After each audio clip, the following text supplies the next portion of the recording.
Tell us, everyone has been clamoring for more to be done in terms of climate change. The Pope said words are not enough. The head of the United Nations said the G20 must help poorer nations.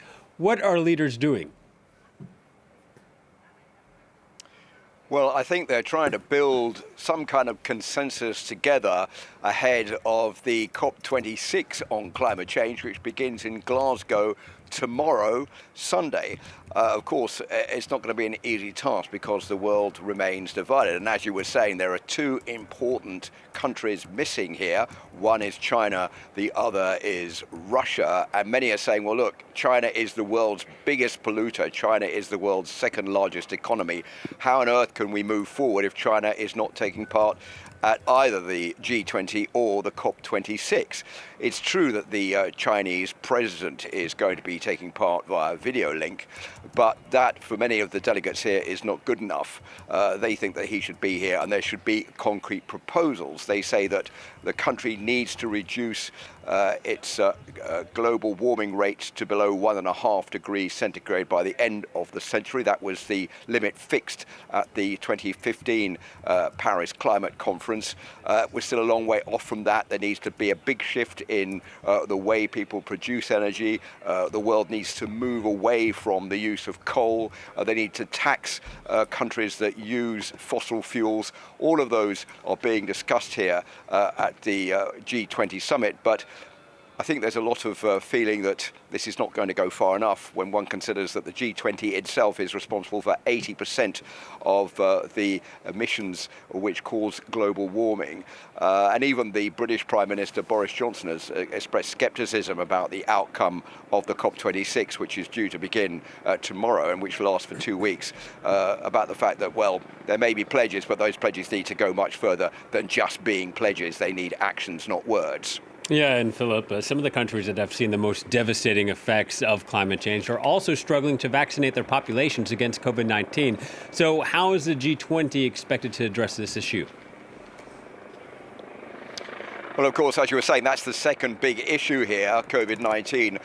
What the underlying message at this G20 is that basically the G20 nations are not doing enough to make sure that the poorer nations of the world are getting those vaccines they so desperately need. If you look at the figures, it is quite startling that only 3% of the developing world is vaccinated compared to more than 60% of the developed world. And they say that as part of the COVAX distribution system to send those badly needed vaccines to the developed world, the G20 nations may need to make a much bigger effort for two reasons, basically. The first one is that as long as the COVID crisis lasts, there is always the threat there's going to be another variant which could cause a big spread of COVID-19, especially if that variant proves to be resistant to the vaccines that have already been developed. And the second reason is that as more people, or as fewer people are vaccinated in the developed world and more people in the developing world, more people in the developed world, there is going to be a growing threat of child malnutrition, increased deaths, and that is something that the developed world needs to really get a grip on as quickly as possible. I'll just give you a couple of figures if you like. There are 15 times more vaccine doses being used in the G20 nations than there are in the developing world. For example, Canada has 34 times more COVID vaccines than Sudan, Japan 18 times more than Ethiopia, and Italy 13 times more than Uganda. And I think the delegates here are really keen to see a shift in those figures. Yeah, and finally, Philip, the group also expected to endorse a global minimum corporate tax rate.